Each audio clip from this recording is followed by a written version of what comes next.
قل يا عبادي الذين أسرفوا على أنفسهم لا تقنطوا من رحمة الله.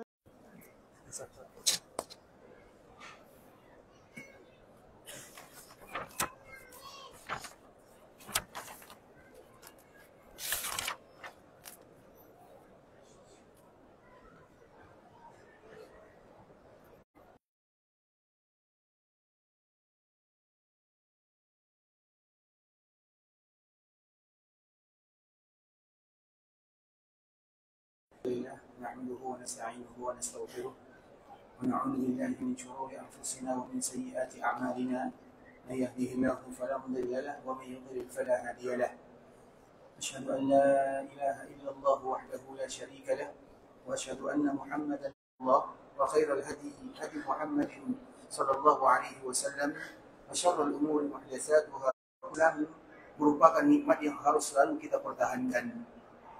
Sehingga para ulama menyebutkan ketika menafsirkan firman Allah Subhanahu wa taala, ihdinas siratal mustaqim. Ya Allah, berikan kepada kami jalan yang lurus. Jalan yang lurus itu banyak maknanya. Dan di antara salah satu maknanya adalah Islam. Dan alhamdulillah Allah berikan kepada kita dan Allah jadikan kita sebagai seorang muslim. Tinggal kewajiban kita mempertahankan Islam itu sendiri sampai kita termasuk ke dalam firman Allah Subhanahu wa taala, wala tamutunna illa wa antum muslimun. Mempertahankan Islam itu adalah nikmat dari Allah, sebagaimana Islam itu sendiri adalah nikmat dari Allah. Kemudian setelahnya kita pun berharap kepada Allah agar nikmat itu tidak terputus sampai kita berjumpa dengan Allah Subhanahu wa taala. Kemudian selawat beriringan salam semoga senantiasa tercurahkan buat junjungan alam Nabi kita yang mulia, uswah dan qudwah kita bersama Muhammad bin Abdullah sallallahu alaihi wasallam. Rasulullah sallallahu alaihi wasallam yang diberikan kedudukan yang luar biasa oleh Allah di dunia, dan Rasul pun diberikan oleh Allah kedudukan yang luar biasa di hari akhirat kelak. Artinya di dunia Allah muliakan Nabi, di akhirat Allah pun memuliakan Nabi sallallahu alaihi wasallam. Dan di antara bentuk kita memuliakan Nabi sallallahu alaihi wasallam adalah bagaimana kita senantiasa mengucapkan salam dan salawat kepada Rasulullah sallallahu alaihi wasallam. Mengucapkan salam kepada Nabi artinya kita meminta semua kebaikan agar diberikan kepada Nabi. Mengucapkan salam artinya kita meminta kepada Allah agar semua keburukan dihindarkan dari Nabi. Sehingga kita mengucapkan Assalamu alaika ya Rasulullah. Dan kalimat salam itu adalah di antara salah satu nama Allah Subhanahu wa taala. Assalamu huwallah. Assalam itu adalah di antara nama Allah. Kemudian salam ini yang akan kita sampaikan kepada baginda Nabi yang mulia. Apa artinya salam? Selamat dari semuanya. Semua kebaikan kita minta kepada Allah. Semua keburukan agar dihindarkan darinya. Sehingga dengan itulah makna kalimat yang selalu kita ucapkan kepada baginda Nabi yang mulia, Assalamu alayka ayyuhan Nabi. Atau dikala kita berkunjung ke kuburan Nabi, kita pun mengucapkan Assalamu alayka ya Rasulullah. Yaitu bagaimana semua kebaikan kita minta kepada Allah untuk baginda Nabi yang mulia, dan bagaimana semua keburukan agar terhindar dari Nabi yang mulia sallallahu alaihi wasallam.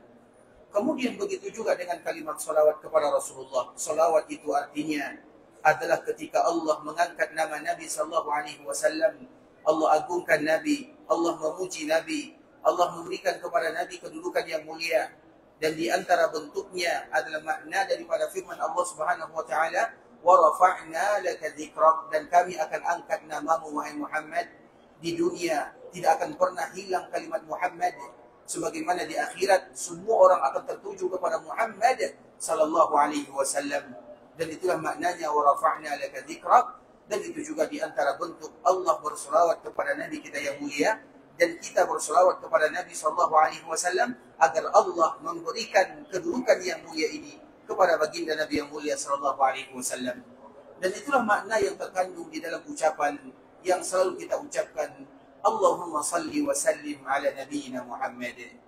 Di dalam kalimat yang lain kita menambahkan dengan kalimat barakah, Allahumma salli wa sallim wa barik ala nabiyyina Muhammad. Tiga kata ini tidak pernah terlepas dari lisan kita untuk disampaikan kepada baginda Nabi yang mulia sallallahu alaihi wasallam. Dan ingat ikhwatul Islam, mereka yang banyak mengucapkan salawat kepada Nabi adalah mereka yang paling pantas untuk Nabi itu sendiri. Sesuai dengan apa yang Nabi sampaikan, inna awlan nasi bi yaumil qiyamah aktsaruhum alayya salata. Mereka yang paling pantas terhadap diriku di hari kiamat adalah mereka yang paling banyak mengucapkan salawat kepada Rasulullah sallallahu alaihi wasallam. Bahkan ikhwatul Islam, mereka yang lupa mengucapkan salawat kepada Nabi disebut dengan orang yang kikir kepada Nabi sallallahu alaihi wasallam. Orang yang kikir sebenarnya bukan karena kikir dinar dan dirhamnya. Orang yang kikir sebenarnya bukan mereka yang kikir bersedekah. Iya, itu juga disebut dengan kikir. Tapi mereka yang kikir sebenarnya, yang tidak akan memakan waktu yang lama ketika mereka mengamalkannya, adalah kikir dikala nama Nabi disebutkan, kemudian mereka tidak mengucapkan salam dan salawat kepada Rasulullah sallallahu alaihi wasallam. Dan itulah yang disampaikan oleh Nabi, al-bakhil min ummati man dzukirtu 'indahu wa lam yusalli alaihi. Mereka yang bakhil, yang kikir, yang kedekut dari umatku, kata Nabi sallallahu alaihi wasallam, adalah mereka yang disebutkan namaku, kemudian mereka tidak mengucapkan salawat kepada Rasulullah sallallahu alaihi wasallam. Bahkan kalaupun kita tidak mendengarkan nama Nabi disebutkan, kita sendiri yang menyebutkannya. Tidak perlu kita menunggu orang lain menyebutkan kalimat Muhammad baru kita bersalawat kepada Rasulullah sallallahu alaihi wasallam. Bahkan kita sendiri yang menciptakan kalimat atau yang mengucapkan kalimat tersebut, kemudian dengan kita mengucapkannya, maka kita pun akan ingat mengucapkan salawat kepada baginda Nabi yang mulia sallallahu alaihi wasallam. Allahumma salli ala Muhammad wa ala ali Muhammad kama sallaita ala Ibrahim wa ala ali Ibrahim innaka Hamidum Majid. Allahumma barik ala Muhammad wa ala ali Muhammad kama barakta ala Ibrahim wa ala ali Ibrahim innaka Hamidum Majid. Ikhwatul Islam, saudara kaum muslimin, para tetamu Allah rahimani wa rahimakumullah. Alhamdulillah, Allah Subhanahu wa taala berikan kepada kita kembali bisa bersua dan berjumpa di dalam masjid Rasulullah sallallahu alaihi wasallam, masjid yang penuh dengan ketakwaan, masjid yang penuh dengan keimanan. Karena memang setiap kita yang merasakan datang ke kota Madinah, terkhusus duduk di dalam Masjid Nabawi, maka dua ini pasti akan kita rasakan. Yang pertama, kita akan merasakan ketakwaan. Dan yang kedua, kita juga akan merasakan naiknya iman. Karena memang Masjid Nabawi ini, ikhwatul Islam, adalah masjid yang memang pondasinya adalah takwa. La masjidun ussisa 'ala taqwa. Artinya, masjid yang betul-betul pondasinya adalah takwa kepada Allah Azza wa Jalla. Karena setiap orang yang masuk ke dalam Masjid Nabawi seolah-olah bertambah ketakwaannya kepada Allah. Begitu juga di antara salah satu nama kota Madinah adalah iman.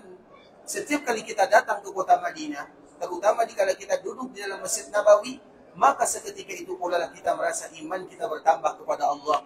Kekuatan ibadah kita meningkat. Kita ingin salat, kita ingin berzikir, kita ingin baca Quran, kita ingin melakukan sesuatu ibadah yang biasanya jarang kita melakukannya. Karena memang itu di antara nama kota Madinah, dan itu di antara salah satu manfaatnya, ada iman dan takwa di dalamnya. Dan memang itulah yang harus kita cari, dan selalu kita tingkatkan ikhwatul Islam, terkhusus bagi kita yang melaksanakan ibadah yang mulia ini. Bagi kita yang melaksanakan ibadah haji, bagi kita yang melaksanakan ibadah umrah, pesan Allah yang paling banyak bagi mereka adalah bertakwa kepada Allah Subhanahu wa taala. Ayat pertama yang berbicara tentang ibadah haji dan umrah adalah yang Allah sebutkan di dalam surah Al-Baqarah, wa atimul hajja wal umrata lillah. Kemudian di akhir ayat Allah berpesan kepada mereka yang melaksanakan ibadah haji dan umrah, bertakwalah kalian kepada Allah. Kemudian di ayat kedua Allah kembali mengulang, wa tazawwadu fa inna khairaz zadi taqwa. Kemudian di ayat berikutnya Allah kembali mengulang, bertakwalah kalian kepada Allah. Kemudian di ayat berikutnya Allah kembali mengulang, bertakwalah kalian kepada Allah. Kemudian ketika Allah menutup ibadah ini dengan melontar dikala kita berada di Mina, maka Allah kembali juga menutup dengan kalimat takwa kepada Allah Subhanahu wa taala. Artinya memang tujuan kita melaksanakan ibadah yang mulia ini, ikhwatul Islam, adalah untuk mendapatkan ketakwaan dari Allah Subhanahu wa taala. Padahal ayatnya cuma 2 halaman atau dua halaman saja. Kemudian di dalam 2 halaman ini semua isinya adalah takwa kepada Allah Subhanahu wa taala. Sehingga agar kita betul-betul tahu ikhwatul Islam, agar kita senantiasa melihat diri kita ini, apakah kita sudah termasuk orang yang bertakwa kepada Allah, atau kita masih butuh untuk senantiasa bertakwa kepada Allah, Atau kita harus selalu berdoa kepada Allah, ya Allah, jadikan hamba-Mu adalah hamba yang selalu bertakwa. Dan kita harus tahu makna daripada takwa. Sebagaimana yang disebutkan oleh para ulama, kita sebutkan sedikit daripada ungkapan yang disebutkan oleh para ulama, terutama dari kalangan para sahabat Nabi yang mulia. Abdullah bin Mas'ud radhiyallahu ta'ala anhu menyebutkan takwa itu adalah an yuta' fala yuqsa, an yushkar fala yukfar, an yuzkar fala yunsa. Kalimat takwa harus ada 3 di dalamnya.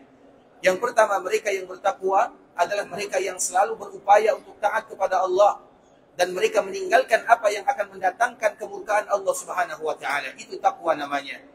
Kemudian takwa yang kedua harus ada di dalamnya mereka yang selalu bersyukur kepada Allah dan mereka tidak ingkar sedikit pun terhadap nikmat yang Allah berikan kepada mereka. Kemudian takwa yang ketiga adalah mereka selalu ingat kepada Allah dan mereka tidak pernah melupakan Allah dalam keadaan apapun. Dikala mereka ada nikmat, dikala mereka diuji, semuanya mereka akan selalu ingat kepada Allah. Dan itulah makna takwa yang disebutkan oleh sahabat Abdullah bin Mas'ud radhiyallahu ta'ala anhu. An yuta' fala yuqsa, an yushkar fala yukfar, an yuzkar fala yunsa. Agar kita selalu taat kepada Allah dan tidak memaksiatinya. Agar kita selalu bersyukur kepada Allah dan tidak ingkar kepadanya. Agar kita selalu mengingat Allah dan kita tidak lupa kepadanya. Itulah takwa yang sebenarnya. Dan itu yang harus kita cari. Kemudian di dalam kalimat yang lain disampaikan oleh Ali bin Abi Thalib radhiyallahu ta'ala anhu. Apa itu takwa? Takwa persis yang disebutkan oleh Abdullah bin Mas'ud berbeda dengan takwa yang disebutkan oleh Ali bin Abi Thalib walaupun tujuan mereka sama. Ali bin Abi Thalib menyebutkan al-khawfu minal jalil. Takwa itu adalah mereka yang takut kepada al-jalil. Jalil itu adalah di antara salah satu nama Allah Subhanahu wa taala. Kemudian wal amalu bit tanzil. Mereka yang selalu mengamalkan wahyu yang diturunkan kepada Nabi sallallahu alaihi wasallam. Wal qana'atu bil qalil. Mereka yang senantiasa merasa qanaah terhadap apa yang Allah berikan kepadanya, baik itu berupa nikmat ataupun berupa musibah, mereka akan selalu menerimanya. Kemudian yang ketiga, yang keempat, wal istihdadu li yaumir rahil. Mereka yang selalu memperhitungkan harinya, bahwa suatu saat nanti mau tidak mau mereka akan berjumpa dengan Allah Subhanahu wa taala. Sehingga sebelum mereka berjumpa dengan Allah, mereka akan melakukan persiapan. Apa persiapannya? Takut kepada Allah, melaksanakan perintah Allah, kemudian dekat dengan agama, itu adalah persiapan. Dan ini adalah persis yang disebutkan oleh Ali bin Abi Thalib yang semuanya sama. Takut kepada Allah, al-khawfu minal jalil, wal amalu bit tanzil, wal qana'atu bil qalil, wal isti'dadu li yaumir rahil. Takut kepada Allah, beramal dengan apa yang diturunkan kepada Nabi, kemudian merasa cukup terhadap apa yang Allah berikan, kemudian bagaimana melakukan persiapan. Ada lagi takwa ikhwatul Islam, terutama takwa. Dan takwa ini disebutkan oleh Talq bin Habib rahimahullahu ta'ala, salah seorang ulama.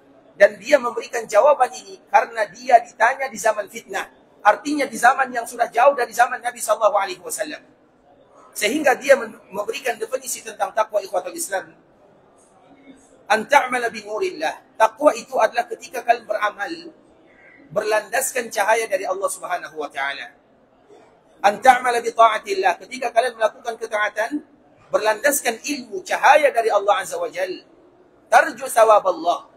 Ketika kalian mengharapkan pahala dari Allah Subhanahu wa taala.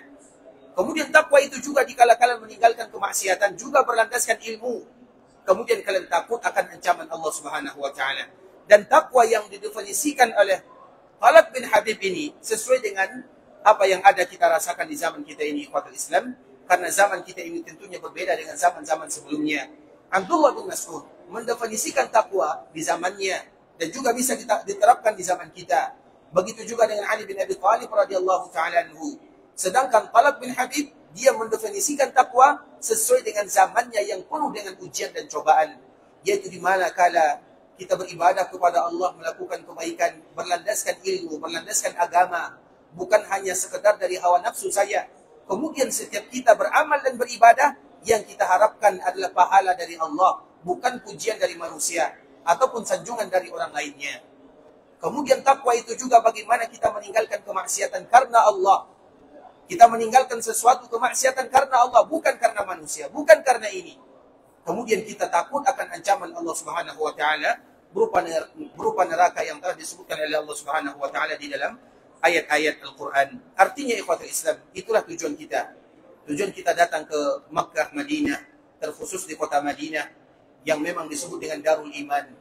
Karena memang di antara salah satu nama kota Madinah adalah Darul Iman, di mana kita ingin menambah keimanan kepada Allah Subhanahu wa Ta'ala, dan juga ingin menambah ketakwaan kepada Allah, sehingga setiap mereka yang melakukan ibadah di tanah haram Makkah, Madinah, seolah-olah mereka pulang membawa lembaran yang baru. Artinya mereka ingin memulai kehidupan dari kehidupan yang baru.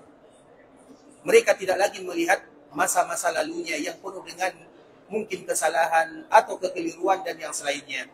Maka di antara salah satu manfaat yang dirasakan oleh mereka yang bertakwa disebutkan oleh Allah ada dua. Karena mereka yang beriman dan mereka yang bertakwa ada dua manfaatnya. Dan ayat ini adalah ayat yang selalu kita baca. La khawfun alaihim wala hum yahzanun. Apa makna kalimat ini ikhwatul Islam? La khawfun alaihim wala hum yahzanun artinya adalah mereka yang tidak pernah takut. Tidak takut kenapa? Tidak takut menghadapi masa depan. Karena orang yang bertakwa, mereka tidak akan pernah takut menghadapi masa depan. Nanti apa yang saya makan? Nanti kalau saya sakit bagaimana saya berobat? Nanti anak-anak saya bagaimana mereka hidup? Mereka tidak pernah memikirkan yang demikian. Kalau kita tidak bertakwa, maka kita akan disibukkan dengan pemikiran masa depan. Apa ini, itu, dan semuanya akan kita pikirkan. Tapi mereka yang selalu beriman dan bertakwa kepada Allah, Allah menyebutkan la khauf. Mereka tidak akan pernah takut menghadapi masa depan. Karena mereka adalah hamba Allah. Dan Allah memberikan jaminan kepadanya. Kemudian walahum yahzanun. Mereka juga akan tidak pernah bersedih. Apa makna tidak bersedih? Mereka tidak akan pernah bersedih memikirkan masa lalu. Yang berlalu biarkan berlalu. Sekarang saya ini, sekarang saya. Saya ingin beribadah kepada Allah. Saya ingin melakukan ketaatan. Sejahat apapun kita sebelumnya. Atau sekelam apapun masa lalu kita. Kita tidak akan lagi sedih dengannya. Karena mereka yang bertakwa dan mereka yang melakukan amalan saleh. La khawfun alaihim wa lahum yahzanun. Dan itulah yang kita cari ikhwatul Islam. Ketika kita berada di kota Madinah. Kota yang dicintai oleh Allah Subhanahu wa Ta'ala. Kota Darul Iman, kota Manba'ul Wahyi, kota Nabi SAW, dan Nabi SAW dengan Madinah adalah dua hal yang tidak dipisahkan. Artinya Madinah dengan Rasulullah SAW adalah dua hal yang dijodohkan oleh Allah Subhanahu wa Ta'ala. Kemudian ikhwatul Islam, pada pertemuan sebelumnya kita telah menceritakan tentang la ilaha illallah, kalimat terakhir yang diucapkan oleh Rasulullah SAW. Memang ada beberapa riwayat ikhwatul Islam. Riwayat yang pertama adalah riwayat yang dibawakan oleh Imam Bukhari rahimahullahu ta'ala, yang dibawakan oleh ibunda kita Aisyah radhiyallahu ta'ala anha. Apa sih ucapan kalimat terakhir Rasulullah SAW? Di antara kalimat terakhir yang diucapkan oleh Nabi, La ilaha illallah, inna lil mauti sakarat. Itu adalah ucapan terakhir Nabi SAW. Kemudian Nabi mengucapkan firrafiqil a'la, firrafiqil a'la, firrafiqil a'la. Itu riwayat yang pertama. Dan riwayat yang pertama ini telah kita jelaskan sebelumnya. Kemudian riwayat yang kedua masih dari ibunda kita Aisyah radhiyallahu ta'ala anha. Apa kalimat terakhir yang keluar dari lisan Nabi SAW? Nabi SAW menyebutkan sebuah kata yang wajib bagi kita untuk selalu mengucapkannya. Nabi menyebutkan ikhwatul Islam, Allahumma ufirli, warhamni, wa alhiqni birrafiqil a'la. Itulah ungkapan yang keluar dari lisan Nabi SAW sebelum Allah Subhanahu wa Ta'ala memanggilnya. Apa kata Nabi SAW? Allahumma ufirli, ya Allah ampunkan dosaku. Kita tahu di antara kemuliaan Nabi SAW yang diketahui oleh semua umat manusia, mulai dari zaman Nabi Adam sampai umat terakhir, bahwa Nabi adalah orang yang diampunkan dosanya oleh Allah Subhanahu wa Ta'ala. Semua kita tahu. Makanya ikhwatul Islam, ketika di padang mahsyar, dikala kita tidak tahan lagi dengan panasnya matahari yang didekatkan oleh Allah Subhanahu wa Ta'ala berjarak 1 mil, dan kita berada di sana 50.000 tahun lebih lamanya, maka ada yang mengatakan, datanglah kalian kepada Nuh. Nabi Nuh tidak bisa. Datanglah kalian kepada Adam, Nabi Adam tidak bisa. Datang kepada Nuh, Nabi Nuh juga tidak bisa. Datang kepada Ibrahim, Nabi Ibrahim juga tidak bisa. Datang kepada Nabi Musa, Nabi Musa juga tidak bisa. Yang terakhir datang kepada Nabi Isa, Nabi Isa juga tidak bisa. ketika kita datang kepada para nabi tersebut, sebelum kita meminta, kita menyebutkan kemuliaan dan keutamaannya. Misalnya datang kepada Nabi Adam, kita mengatakan, engkau wahai Adam adalah Abul Bashar. Engkau adalah ayah kami semuanya.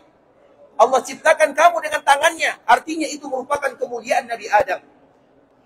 Kemudian datang lagi kita kepada Nabi Nuh. Sebelum kita meminta kepada Nabi Nuh, kita memujinya. Wahai Nuh, engkau adalah Rasul yang pertama diutus di bumi Allah Azza wa Jal. Kita datang lagi kepada Nabi Ibrahim. Kita sebutkan kemuliaan Nabi Ibrahim. Wahai Ibrahim, engkau adalah ayahnya para nabi dan para rasul. Kita datang kepada Nabi Musa. Kita pun mengatakan, wahai Musa, engkau adalah orang yang Allah langsung berbicara denganmu. Kita datang lagi kepada Nabi Isa. Kita sebutkan kemuliaannya. Engkau adalah hamba yang diciptakan oleh Allah melalui Maryam. Kemudian terakhir, kita datang kepada Nabi Muhammad SAW. Sebelum kita meminta kepada Nabi, karena tidak mungkin langsung kita meminta kepada Nabi, makanya kita sebutkan pujian untuk Nabi yang pertama. Di antara pujian yang disebutkan untuk Nabi SAW dan yang menyebutkan pujian ini, semua manusia yang meminta kepada Nabi, semua manusia yang dikumpulkan di mahsyar, apa kata mereka? Wahai Muhammad, engkau adalah makhluk yang telah diampunkan dosanya oleh Allah Subhanahu wa taala. Coba bayangkan. Kita tidak mengucapkan kalimat ini kepada Nabi Adam, kepada Nabi Nuh, kepada Nabi Ibrahim, Nabi Musa, Nabi Isa alaihi wassalam. Tapi kalimat ini ketika memuji Nabi sallallahu alaihi wasallam, maka diucapkan oleh semua manusia. Artinya semua manusia tahu, semuanya tahu. Di antara kemuliaan yang luar biasa Allah berikan kepada baginda Nabi yang mulia, Allah ampunkan dosanya yang akan datang dan yang sudah berlalu. Namun walaupun demikian ikhwatul Islam, dan semua kita tahu Nabi sudah diampunkan dosanya. Nabi manusia yang dijaga oleh Allah. Walaupun demikian, Nabi tidak pernah melupakan kalimat yang sangat mulia ini. Allahumma ufirli. Terutama di akhir kehidupan Nabi SAW. Nabi mengucapkan Allahumma ufirli warhamni. Ya Allah, ampunkan dosaku, sayangi diriku. Padahal Allah paling memberikan ampunan kepada Nabi. Dan Allah paling memberikan kasih sayang kepada Nabi SAW.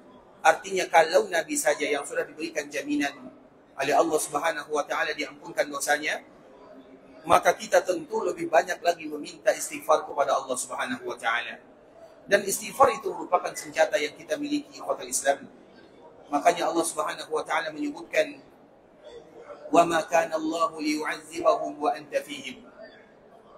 Allah menyebutkan dalam surah Al-Anfal, wa ma kana Allahu liyu'azzibahum wa anta fihim. Allah tidak akan mengazab suatu kaum ketika engkau masih berada bersamanya. Artinya, orang yang hidup sezaman dengan Nabi sallallahu alaihi wasallam tidak akan pernah diazab oleh Allah Subhanahu wa taala.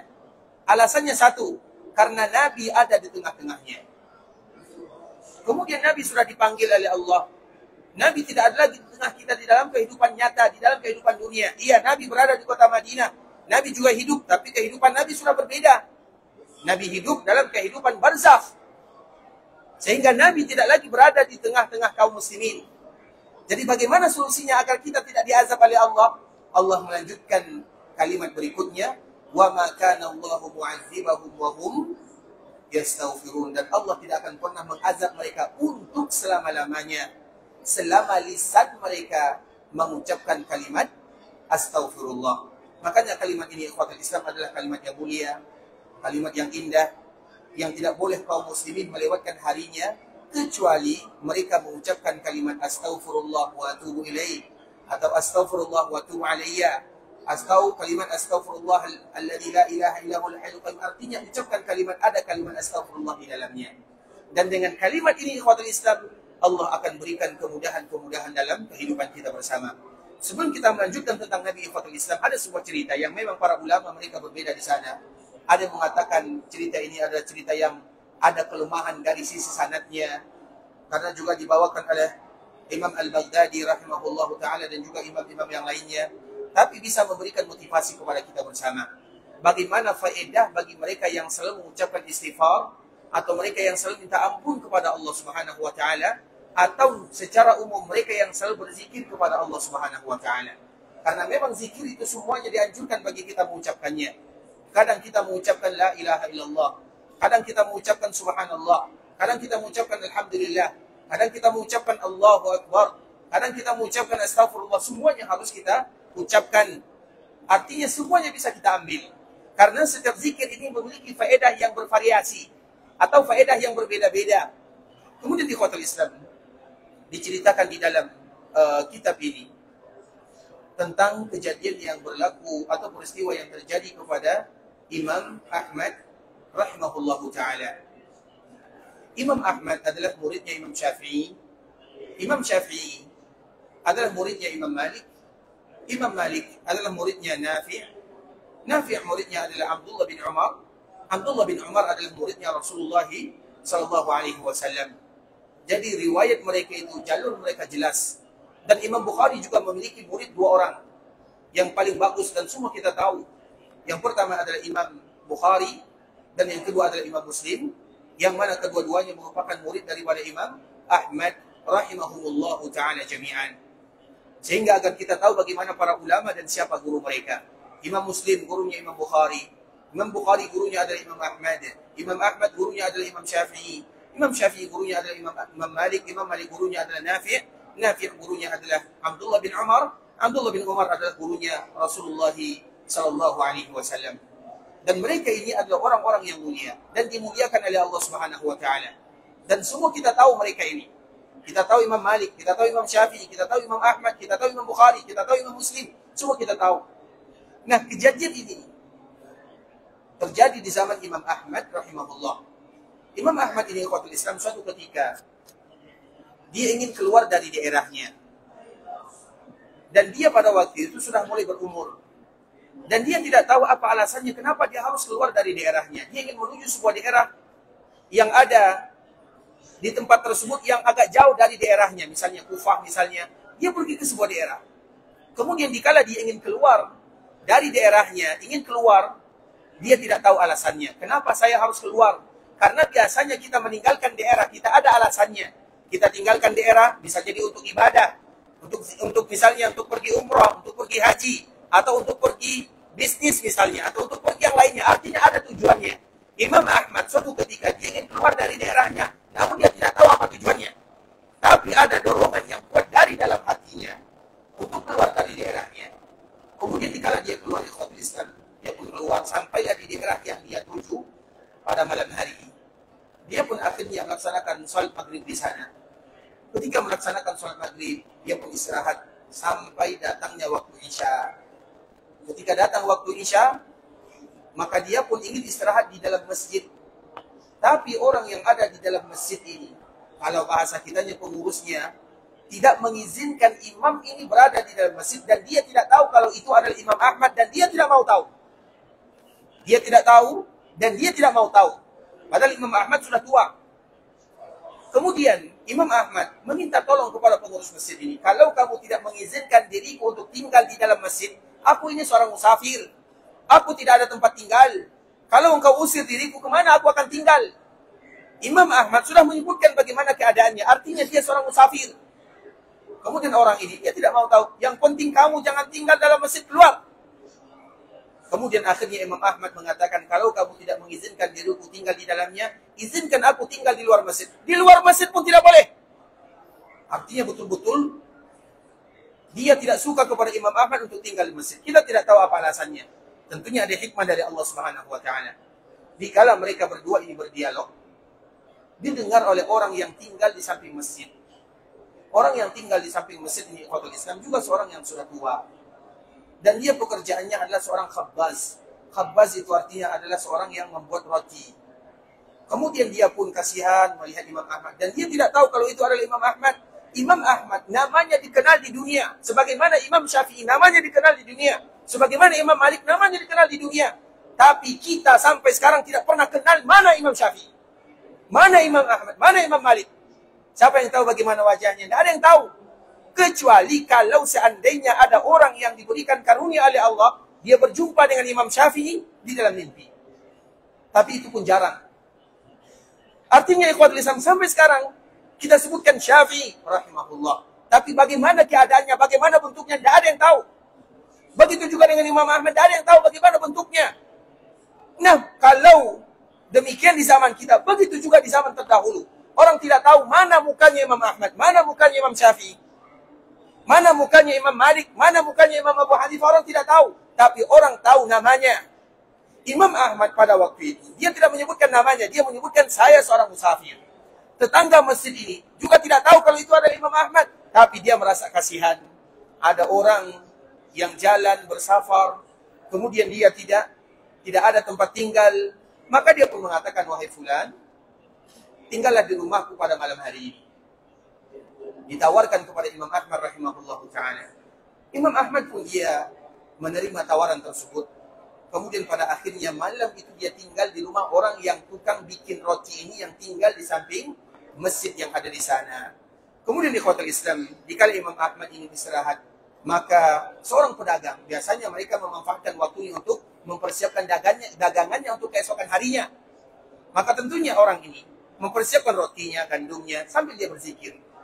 Jadi setiap kali dia berada di rumahnya, tidak pernah berhenti berzikir. Astagfirullah wa atubu ilaih. Astagfirullah wa atubu ilaih. Alhamdulillah. Allahu Akbar. Astagfirullah. Artinya dia senantiasa berzikir kepada Allah Azza wa Jalla.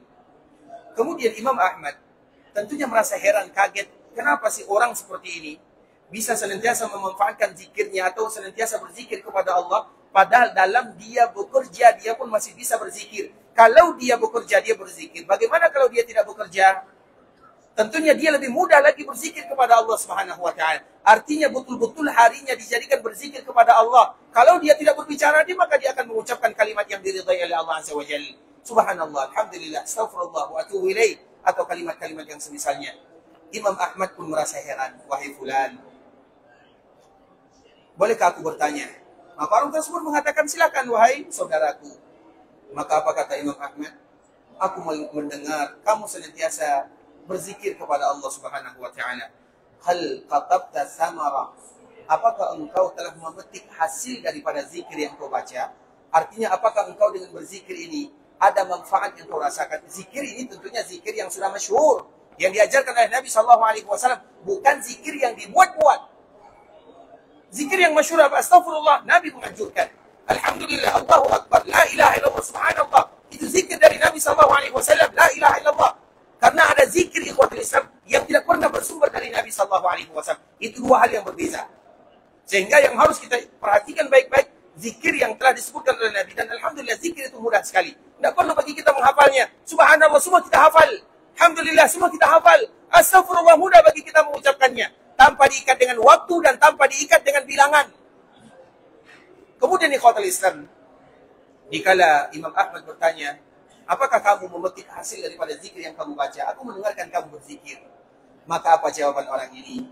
Wahai fulan, dia pada waktu itu belum tahu kalau yang ada di rumahnya adalah Imam Ahmad rahimahullahu ta'ala. Seorang imam di zamannya.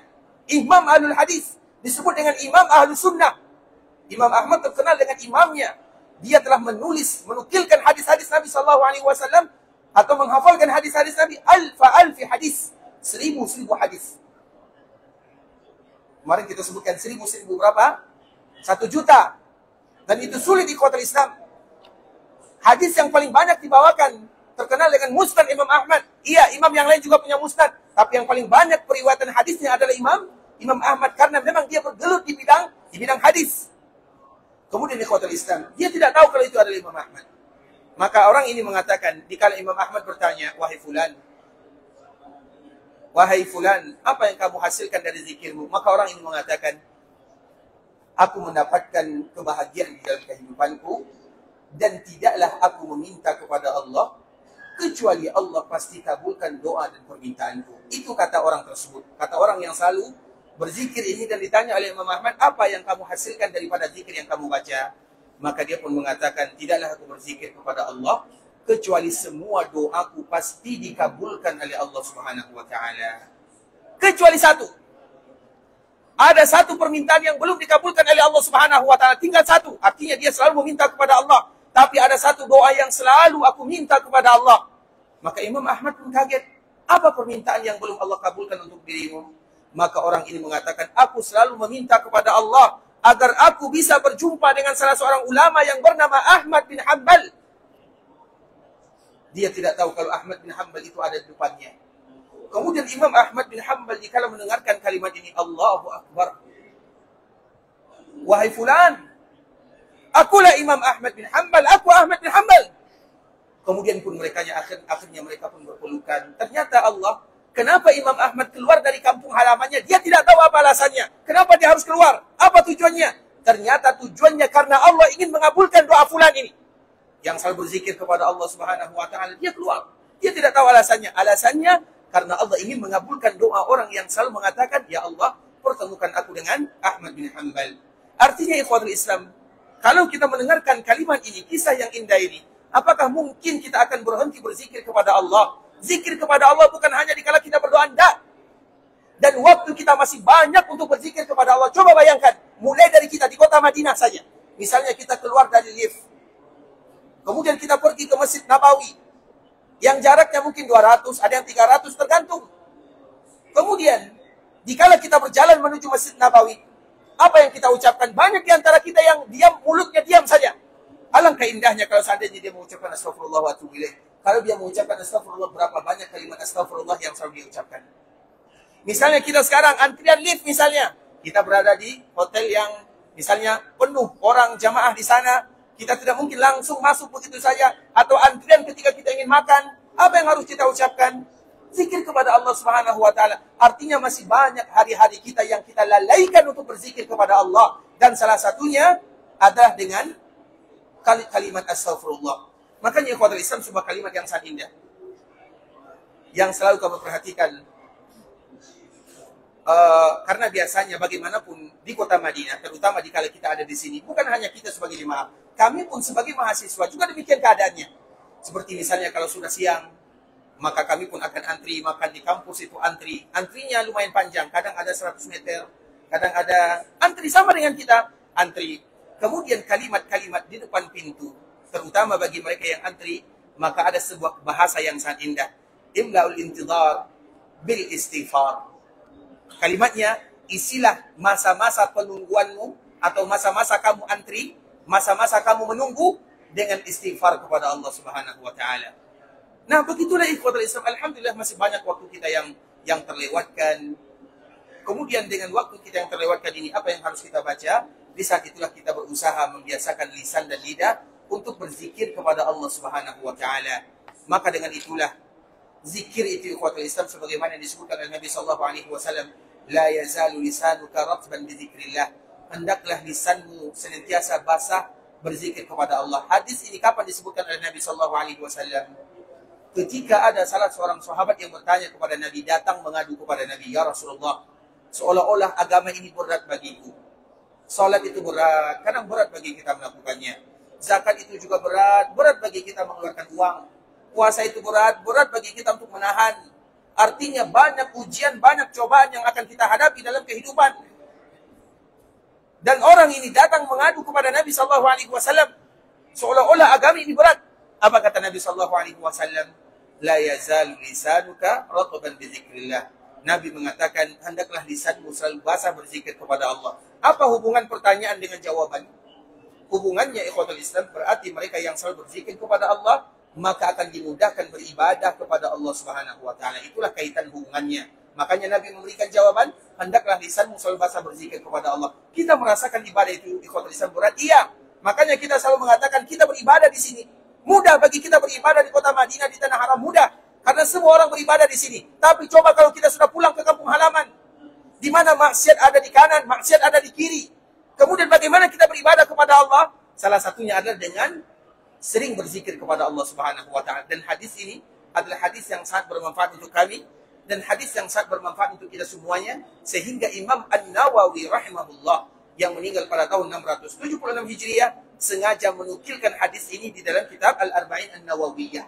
Karena kitab ini yang hanya ada 42 hadis saja, namun itu adalah pondasi agama, pondasi ibadah kepada Allah Subhanahu wa taala. Kemudian ikhwatul Islam, kita kembalikan kepada Nabi sallallahu alaihi wasallam. Nabi sallallahu alaihi wasallam adalah orang yang tidak pernah lupa berzikir kepada Allah. Semua hari-hari Nabi sallallahu alaihi wasallam selalu berzikir kepada Allah. Bahkan di akhir kehidupan Nabi pun, Nabi mengucapkan, Allahumma ghfirli warhamni. Baru kemudian Nabi mengucapkan, wa alhiqni birrafiqil a'la. Ya Allah, ampunkan dosaku, sayangi diriku, dan panggillah aku. Artinya, kumpulkan aku denganmu. Kemudian setelah Nabi SAW mengatakan kalimat ini, maka Nabi pun dipanggil oleh Allah Subhanahu wa Ta'ala. Di dalam riwayat yang lain lagi, ikhwatul Islam, karena ada beberapa riwayat apa ungkapan dan ucapan Nabi sebelum Nabi dipanggil oleh Allah, riwayat lain menyebutkan, Nabi menyebutkan ayat ini, ma'alladina an'amallahu alaihim minan nabiyyin was-siddiqin wasyuhada'i was-salihin wa hasuna ulaika rafiqa. Ya Allah, kumpulkan aku bersama para nabi, kumpulkan aku bersama para siddiqin, kumpulkan aku bersama para syuhada, kumpulkan aku bersama orang-orang yang saleh. Ketika Nabi mengatakan kalimat ini, maka Ibunda Aisyah mengatakan, aku tahu. Ketika Nabi mengucapkan kalimat ini, maka Allah sedang memberikan pilihan kepada Nabi SAW, dan Nabi tidak lagi mau memilih kami.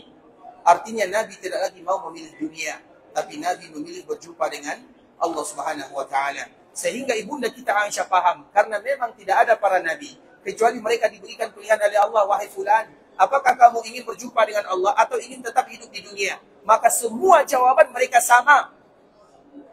Nabi Sulaiman diberikan pilihan, Nabi Musa diberikan pilihan, Nabi Ibrahim diberikan pilihan, semua para nabi. Dikala mereka wafat diberikan pilihan oleh Allah Azza wa Jalla, mau hidup atau mau kembali. Sehingga di antara pilihan yang diberikan oleh Allah kepada Nabi, apa jawaban Nabi? Ma'alladina an'amallahu alaihim minan nabiyyin was-siddiqin wasyuhada was-salihin. Sehingga Aisyah tahu Nabi sedang diberikan pilihan dan Nabi tidak mau memilih kami. Artinya Nabi tidak lagi mau berada di dunia. Nabi ingin berjumpa dengan Allah Subhanahu wa Ta'ala, sehingga dengannya Nabi mengatakan, Allahumma alhiqni birrafiqil a'la. Ya Allah, jumpakan aku dengan dirimu. Ketika Nabi mengucapkan kalimat ini, maka Nabi pun dicabut nyawanya oleh Allah Subhanahu wa Ta'ala. Kemudian di kota Islam, Nabi pun meninggal di hari Senin, di waktu duha. Sebagaimana yang dijelaskan oleh Imam Ibnu Katsir rahimahullahu ta'ala, wafatnya Rasulullah SAW di waktu duha yang akhir, kurang lebih jam 10 atau jam 11 siang. Itu adalah tempat atau waktu wafatnya Rasulullah SAW pada hari Senin. Dan hari Senin ini adalah hari yang bersejarah bagi Nabi SAW. Hari Senin adalah hari Nabi lahir SAW. Hari Senin adalah hari di mana Nabi diutus menjadi Nabi dan menjadi Rasul. Hari Senin adalah hari di mana Nabi sampai di kota Madinah meninggalkan Makkah. Hari Senin juga hari di mana Allah memanggil Nabi yang mulia SAW. Inilah sejarah yang ada pada hari Senin, sehingga di antara salah satu keutamaan hari Senin ini, ikhwatul Islam, apalagi yang berkaitan dengan hari kelahiran Nabi SAW, maka Nabi menyebutkan dikala bertanya, wahai Rasulullah, kenapa engkau berpuasa pada hari Senin? Maka Nabi menjawab, dzalika yaumun wulidtu fih, karena hari itu adalah hari di mana aku diutus atau aku dilahirkan, dan hari itu pun adalah aku diutus oleh Allah Subhanahu wa Ta'ala. Bagi kita yang ingin mengenang kelahiran Nabi SAW, maka jalannya adalah sebagaimana yang dilakukan oleh Nabi, yaitu berpuasa setiap hari Senin, dan itulah yang dilakukan oleh Nabi, dan itulah yang dilakukan oleh sahabat Nabi SAW. Bukan yang lainnya. Karena hari Senin ini, ikhwatul Islam, hari wafatnya Nabi di hari Senin, semua para ulama mereka sepakat Nabi wafat di hari Senin, dan hari itu ada di bulan Rabiul Awal, dan tanggal itu ada tanggal 11 atau tanggal 12. Perbedaannya tipis saja. Dan perbedaan ini dinukilkan oleh Imam Ibnu Hajar rahimahullahu ta'ala. Sehingga Imam Ibnu Hajar berani mengatakan perbedaan hari wafatnya Nabi tipis sekali. Hanya dua saja. Yang satu mengatakan tanggal 11, yang satu mengatakan tanggal 12. Kenapa mereka tidak terlalu banyak perbedaannya? Karena memang ikhwatul Islam, kalender Hijriyah, disebut dengan Hijriyah, mereka menghitung mulai dari Nabi hijrah dari Mekah menuju Madinah, baru ada namanya yang Hijriyah. Dan kalender ini baru ada di zaman Umar bin Khattab. Artinya penetapan ini diadakan di zaman Umar bin Khattab radhiyallahu ta'ala anhu. Ketika di zaman Umar diadakan, kapan kita ingin menghitung hari? Maka mereka mengatakan kita hitung, setelah mereka berbeda tentunya, kita menghitung mulai dari Nabi hijrah meninggalkan Mekah menuju Madinah.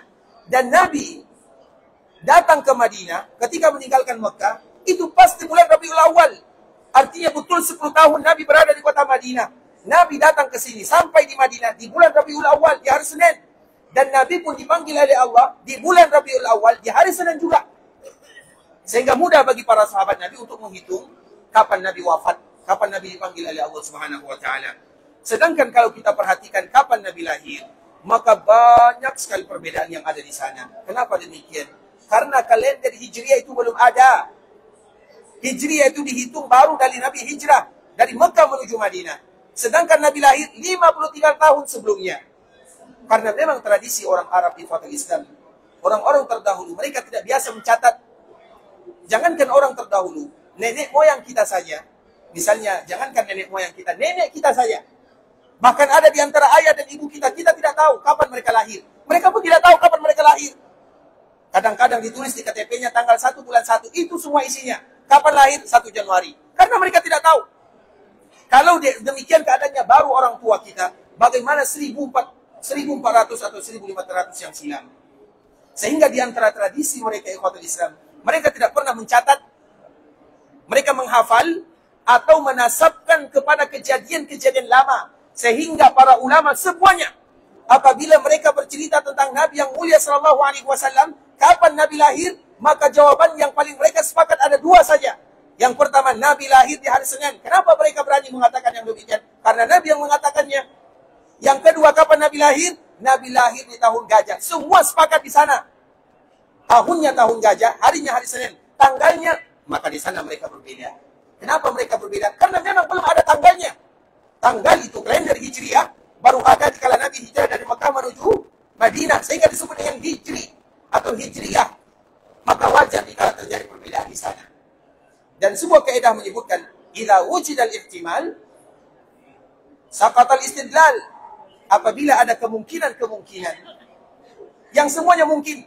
Yang pendapat pertama tidak bisa membantah pendapat yang kedua. Ada pendapat, dikala terjadi perbedaan pendapat di ikhwatul Islam, ada pendapat itu dikala berbeda, bisa dibantah. Ada lagi yang tidak bisa dibantah.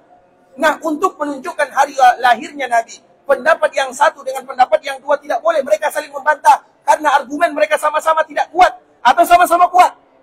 Sehingga idza wujidal ihtimal saqatal istidlal. Apabila masih ada kemungkinan tidak boleh saling membantah. Artinya apa? Mereka dikala mengatakan kapan Nabi lahir, mereka berbeda. Para ulama menyebutkan perbedaan para ulama dikala mereka menunjukkan hari lahirnya Nabi, ada 8 atau ada 10 perbedaan para ulama. 10 mereka berbeda. Mereka berbeda kapan bulannya. Sebagaimana mereka berbeda kapan tanggalnya. Kalau harinya semuanya sama, karena Nabi telah menyebutkannya. Bulannya kapan? Ada yang menyebutkan di bulan Syawal, ada yang menyebutkan di bulan Rabiul Awal, ada pula yang menyebutkan di bulan Ramadan. Dan kita tidak bisa memberikan bantahan terhadap mereka. Iya, walaupun kebanyakan para ulama mengatakan di bulan Rabiul Awal. Kemudian dikala bulan Rabiul Awal ini, kapan lagi tanggalnya? Mereka juga berbeda. Ada yang tanggal 8, ada yang tanggal 12, ada yang tanggal ini, ada yang tanggal itu. Artinya ikhwatul Islam, terjadi banyak sekali perbedaan di antara mereka. Karena dikala Nabi lahir, belum ada kalender Hijriah di sana. Atau sulit bagi mereka menentukan Hijriah itu kapan. Karena Hijriah itu baru diadakan di zaman Umar. Di zaman Umar mudah mereka menentukan karena mereka tahu semuanya kapan kita hijrah. Sehingga sedangkan dikala Nabi SAW wafat, maka wafatnya Nabi disebutkan oleh Imam Ibnu Hajar, semua para ulama mereka sepakat Nabi wafat tanggal 12 Rabiul Awal pada hari Senin di waktu duha. Dan waktu ini ikhwatul Islam adalah waktu di mana kota Madinah diisi dengan kegelapan. Anas bin Malik radhiyallahu taala menyebutkan, tidak ada hari yang paling indah kami rasakan terutama oleh penduduk Madinah kecuali hari Nabi datang. Kami merasa bahagia, seolah-olah cahaya ada di kota Madinah. Maka Madinah disebut dengan Al-Madinah Al-Munawwarah, Madinah yang memancarkan cahaya. Karena cahaya itu Nabi membawa cahaya iman dan takwa. Kemudian Anas bin Malik juga mengatakan, tidak ada hari yang paling gelap. Di dalam riwayat disebutkan azlam, yang paling zalam itu artinya gelap. Atau di dalam riwayat yang lain, aqbah, yang paling berat bagi kami merasakannya, kecuali hari di mana wafatnya Rasulullah SAW. Kemudian dikala Nabi SAW wafat di kota Islam, maka terdengarlah tangisan di kota Madinah, di seluruh penjuru Madinah. Yang wafat itu adalah Rasulullah SAW. Para sahabat Nabi SAW, mereka tidak bisa membayangkan kalau Nabi SAW wafat. Nabi SAW wafat berat bagi mereka ikhwatul Islam. Para sahabat Nabi, mereka betul-betul mencintai Nabi SAW melebihi cinta mereka dibandingkan dengan mereka mencintai ayahnya, ibunya, anaknya, istrinya. Kalau orang yang paling mereka cintai dipanggil oleh Allah, bagaimana perasaannya? Berat bagi mereka untuk menerimanya. Maka keadaan ini, ikhwatul Islam, adalah keadaan yang sangat mencekamkan di kota Madinah. Keadaan yang tidak akan pernah ada duanya. Keadaan yang sangat memilukan. Para sahabat Nabi, ketika mereka mendengar Nabi wafat, ada yang percaya, ada yang tidak.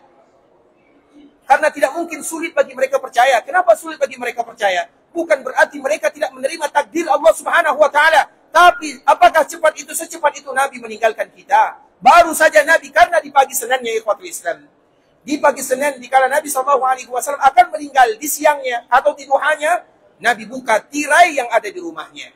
Ketika Nabi buka tirai yang ada di rumahnya, Nabi melihat para sahabatnya sedang melakukan sholat subuh berjamaah, dipimpin oleh Abu Bakar As-Siddiq, dan Nabi dalam keadaan duduk, karena Nabi belum bisa berdiri. Kemudian dikala Nabi membuka tirai, melihat bagaimana sahabat melakukan sholat berjamaah dengan keindahan, kekhusyukan, maka di saat itulah Nabi pun tersenyum melihat para sahabatnya. Para sahabat pun mereka hampir saja membatalkan sholatnya. Kenapa demikian? Karena mereka sudah lama tidak diimami oleh Nabi SAW. Dikala Nabi membuka tirainya, mereka menyangka Nabi akan keluar menjadi imam. Sehingga hampir saja mereka terkena fitnah. Apa makna terkena fitnah? Hampir saja mereka ingin membatalkan sholatnya yang dipimpin dan diimami oleh Abu Bakar As-Siddiq, dan mereka ingin Nabi yang menjadi imam. Sudah lama mereka tidak mendengar suara Nabi, atau sudah lama mereka tidak bercerita dengan Nabi SAW. Sehingga dikala Nabi tersenyum, berarti seolah-olah Nabi sudah kuat, Nabi sudah sehat, dan harapan para sahabat Nabi akan kembali berkumpul bersama mereka. Sehingga dikala Nabi tersenyum, hampir saja para sahabat terkena fitnah, karena mereka berharap Nabi akan kembali sehat seperti biasa. Tapi ternyata senyuman ini adalah senyuman perpisahan. Seolah-olah Nabi bangga meninggalkan para sahabatnya untuk selama-lamanya. Dikala mereka selalu beribadah kepada Allah Subhanahu wa Ta'ala, terutama ibadah yang berat dilakukan oleh umat Nabi, yaitu salat subuh berjamaah. Dikala mereka melaksanakan salat subuh berjamaah, Nabi tersenyum.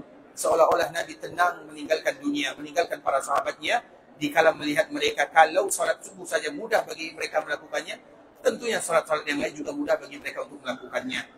Kemudian hampir saja para sahabat ingin membatalkan salatnya, maka Nabi memberikan isyarat agar kalian an atimmu salatakum, hendaklah kalian sempurnakan salat kalian. Maka para sahabat pun menyempurnakan salatnya bersama Abu Bakar As-Siddiq. Kemudian Nabi menutup tirai, kemudian Nabi kembali ke tempat pembaringannya, dan tidak lama setelahnya, ikhwatul Islam, mereka pun mendengar ternyata Nabi sudah dipanggil oleh Allah untuk selama-lamanya. Makanya sulit bagi mereka untuk menerimanya. Kenapa baru pagi ini Nabi tersenyum dan mereka melihat Nabi SAW? Baru pagi. Kemudian di waktu duha, ternyata ada kabar Nabi dipanggil oleh Allah. Maka sulit bagi mereka untuk mempercayainya. Sehingga Umar bin Khattab radhiyallahu ta'ala anhu mengatakan, kalau ada di antara kalian yang mengatakan Nabi meninggal, maka ini yang akan berbicara, dikeluarkan pedangnya. Artinya sulit untuk menerimanya. Kemudian dia pun mengatakan, Nabi sama dengan Nabi Musa. Ketika Nabi SAW, Nabi sekarang berbaring, terbujur, kaku. Sama dengan Nabi Musa. Nabi Musa pernah dipanggil oleh Allah 30 hari. Kemudian ditambah 10 hari menjadi 40 hari. Ketika Nabi Musa dipanggil oleh Allah 40 hari lamanya, Nabi Musa kembali kepada kaumnya. Begitu juga dengan Nabi SAW. Nabi sekarang seolah-olah dipanggil oleh Allah. Kemudian Nabi nanti akan kembali kepada kita. Itu kata Umar bin Khattab radhiyallahu ta'ala anhu. Sulit bagi mereka untuk mengatakan Nabi wafat. Kalau seandainya Umar, kita tahu Umar, manusia yang paling mulia setelah Abu Bakar As-Siddiq, dia mengatakan Nabi tidak wafat. Bagaimana dengan sahabat yang lainnya? Kalau Umar yang demikian kuat keimanannya, seorang yang disebut dengan mulhid, Nabi mengatakan kalau ada Nabi setelahku, maka Umar yang pantas menjadi Nabi. Tapi yang ada itu adalah orang yang diberikan ilham, dan yang diberikan ilham itu adalah Umar bin Khattab radhiyallahu ta'ala anhu. Nah, ketika Nabi wafat, Umar pun mengatakan yang demikian. Nabi sama dengan Nabi Musa. Kalau Nabi meninggalkan kita, 40 hari lagi Nabi akan kembali. Sama dengan Nabi Musa alaihissalam. Itu yang dikatakan Umar. Dan Umar tidak berhenti berbicara sampai datangnya Abu Bakar As-Siddiq radhiyallahu ta'ala. Dikala Abu Bakar datang, Abu Bakar salat. Kemudian Abu Bakar melihat Nabi SAW. Kemudian Abu Bakar mencium, membuka wajah Nabi yang sudah ditutup dengan kain yang terbuat dari kain atau yang berasal dari kain Yaman. Kemudian setelahnya Abu Bakar mencium di antara kening Nabi SAW. Kemudian di saat itulah Abu Bakar mengatakan, tibta hayyan wa mayyitan ya Rasulullah. Besok kita sambung insyaallah taala. Ikhwatul Islam, saudara kaum muslimin, para tetamu Allah rahimani wa rahimakumullah. Itu merupakan di antara kisah Nabi kita yang mulia sallallahu alaihi wasallam. Kisah yang tidak boleh bagi kita melewatkan begitu saja. Harus setiap hari terakhir Nabi sallallahu alaihi wasallam harus kita ambil pelajaran darinya. Karena Nabi manusia yang paling mulia. Bagaimana kejadiannya, bagaimana keadaan yang menimpa baginda Nabi yang mulia, dan bagaimana pula keadaan sahabat-sahabat Rasulullah sallallahu alaihi wasallam. Musibah yang bukan hanya melanda mereka, tapi melanda umat manusia, terutama mereka yang beriman kepada Allah dan mereka yang cinta kepada Rasulullah sallallahu alaihi wasallam. Tapi cinta kepada Nabi yang sebenarnya adalah mereka yang selalu mengikuti Nabi sallallahu alaihi wasallam, mereka yang selalu mempelajari kehidupan Nabi. Sehingga di antara bentuk kita mencintai Nabi sallallahu alaihi wasallam adalah bagaimana kita selalu tidak melewatkan hari kita baca sejarah Nabi sedikit demi sedikit. Karena sejarah yang paling indah di dunia adalah sejarah Rasulullah sallallahu alaihi wasallam. Sejarah yang apabila kita baca kita dapat pahala. Sejarah orang lain kalau kita baca bisa jadi kita dapat dosa karena kita menceritakan aibnya. Tapi apabila sejarah Nabi yang kita baca, maka semuanya adalah pahala-pahala dan pahala. Dan alangkah bangganya kita ketika Allah berikan kepada kita karunia untuk bisa membaca sejarah baginda Nabi yang mulia, karena tahu tentang Nabi tidak sama dengan tahu tentang orang lain. Tahu tentang Nabi adalah bagian daripada makna cinta kepada Nabi. Artinya mereka yang tidak tahu Nabi, mereka tidak cinta kepada Nabi. Walaupun siang dan malam mereka mengatakan aku cinta Nabi.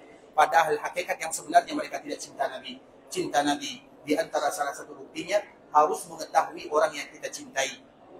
Sehingga dengan kata pepatah yang selalu kita dengarkan, tidak kenal maka tidak sayang maka tidak cinta. Bagaimana kita cinta kepada Nabi kalau kita tidak tahu tentang Nabi itu sendiri? Dan semoga Allah mudahkan bagi kita untuk selalu mengetahui Rasulullah sallallahu alaihi wasallam. Ikhwatul Islam, saudara kaum muslimin, para tetamu Allah rahimani wa rahimakumullah. Sampai di sini pembahasan yang bisa kami jelaskan yang benar dari Allah Subhanahu wa taala, yang salah sudah pasti dari diri kami pribadi karena kurangnya ilmu kami, karena kebodohan dan kekurangan kami dan kejahilan kami mohon dimaafkan. Kalau ada kata-kata yang salah atau kata-kata yang kurang pas kami dalam menyampaikannya. Dan kita berharap kepada Allah agar Allah ampunkan dosa kita bersama, dosa orang tua kita, keluarga kita, masyarakat kita, dan seluruh kaum muslimin. Kalau ada di antara kita yang akan Mekah beribadah, semoga Allah jadikan umrahnya umrah yang mabrurah. Kalau ada di antara kita yang ingin pulang ke daerahnya, semoga Allah selamatkan dirinya, berikan keberkahan dalam kehidupannya, dan Allah wafatkan mereka dalam keadaan husnul khatimah. Kita tutup dengan mengucapkan doa kafaratul majlis. Subhanakallahumma bihamdika asyhadu an la ilaha illa anta astaghfiruka wa atubu ilaik. Wa sallallahu wa sallim ala nabiyyina wa habibina wa khalilina wa sayyidina Muhammadin wa ala alihi wa sahbihi wa sallam tasliman katsira. Assalamualaikum warahmatullahi wabarakatuh.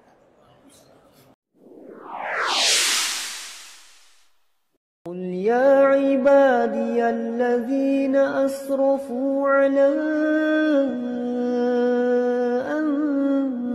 أنفسهم لا تقنطوا من رحمة الله